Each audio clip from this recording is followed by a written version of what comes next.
Hi అండి, అందరికీ నమస్తే. ఈరోజు నేను మీకు నా చీర గురించి ఒక చిన్న స్టోరీ చెప్పాలని అనుకుంటున్నాను. మనం కట్టుకునే ప్రతి చీరకి ఒక జ్ఞాపకం, ఒక మెమరీ ఉంటుంది కదా. అలాగే ఈ ఫోటోలో కనిపిస్తున్న ఈ చీరకి కూడా ఒక స్పెషల్ కథ ఉంది. ఈ ఫోటో తీసిన రోజు ఇప్పటికీ నాకు చాలా బాగా గుర్తుంది. మా రిలేటివ్స్ ఇంట్లో ఒక పెళ్ళి ఉంది. ఆ ప్రోగ్రామ్కి అందరం కలిసి వెళ్ళాలని ముందుగానే ప్లాన్ చేసుకున్నాం. సో ఆ ప్రోగ్రామ్కి వారం రోజుల ముందు ఏ చీర కట్టుకోవాలి అని ఆలోచించడం మొదలు పెట్టాము. అప్పుడే నా ఫ్రెండ్ చెప్పింది, ఒక కొత్త చీర కొనుక్కుందాం రా అని. సరే అని అలా ఒకరోజు ఇద్దరం కలిసి చీరల షాపింగ్కి వెళ్ళాం.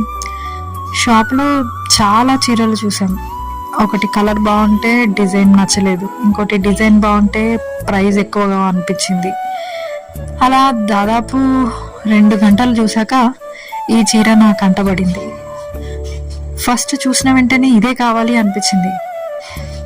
కలర్ చాలా అందంగా ఉంది, బార్డర్ కూడా చాలా రిచ్గా కనిపించింది. ఇది కట్టుకుంటే ఇంకా చాలా బాగుంటుందని అనిపించింది. ఆ షాప్ వాళ్ళు ఈ చీర రేటు 2800 అని చెప్పారు. మన గురించి తెలిసిందేగా, అది 2000 చీరైనా 20,000 చీరైనా బేరం చేసిన తర్వాతే తీసుకోవాలి. కొంచెం బేరం చేసి చివరికి 2500కి తీసుకున్నాం. చీర తీసుకున్న ఆనందంలో షాపింగ్ పూర్తయ్యాక పక్కనే ఉన్న ఒక హోటల్కి వెళ్ళి చాయ్ సమోసా తిన్నాం. సో ప్రోగ్రామ్ రోజు ఉదయం మంచిగా ఎగ్జైటెడ్గా మంచిగా రెడీ అయ్యాను. చీర కట్టుకుని అద్దంలో నన్ను నేను చూసుకున్నప్పుడు చాలా సంతోషంగా అనిపించింది. పర్ఫెక్ట్గా సెట్ అయింది ఆ కలర్ నాకు. తర్వాత ప్రోగ్రామ్కి వెళ్ళాము. అక్కడికి వెళ్ళాక ఇంకొక మ్యాటర్ జరిగింది. అక్కడికి మా అక్కలు, వదినలు, స్నేహితులు అందరూ ఇలాగే ఫుల్ కలర్గా పట్టు చీరలు కట్టుకొని వచ్చారు. అందరం కలిసి స్టేజ్ మీద వెళ్ళి ఫోటోలు దిగాము. ఈ ఫోటోలో కూడా చాలా నవ్వుకున్నాము. ఈ ఫోటో కూడా అప్పుడు ఫోటో దిగేటప్పుడు ఎంత నవ్వుకున్నామో ఇప్పటికీ గుర్తొస్తే చాలా నవ్వొస్తుంది. ఒక్కోసారి ఎవరి చీర బాగుందో అని సరదాగా మాట్లాడుకున్నాం. ఫోటోగ్రాఫర్ మళ్ళీ స్టిల్స్ పెట్టించి ఇంకాస్త నవ్వండి అని చెప్పి మళ్ళీ పోజులు పెట్టించి ఫోటోలు తీశాడు. ఆ రోజు మొత్తం అలా ఆనందంగా గడిచింది.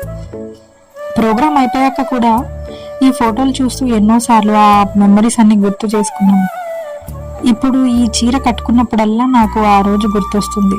ఆ షాపింగ్, ఆ సందడి, అందరం కలిసి గడిపిన టైం, ఈ ఫోటోలో కనిపిస్తున్న నవ్వులు అన్నీ గుర్తుకొస్తాయి. అందుకే నాకు ఈ చీర అంటే చాలా ఇష్టం. ఇది ఓన్లీ ఒక శారీ మాత్రమే కాదు, ఇది ఒక అందమైన మెమరీ. మీకు కూడా ఇలాంటి ముఖ్యమైన ప్రత్యేకమైన శారీ ఏదైనా ఉందా? ఆ శారీ వెనుక ఉన్న స్టోరీ ఏంటో కామెంట్స్లో చెప్పండి. Thank you. మళ్ళీ మరో వీడియోలో కలుద్దాం. బాయ్.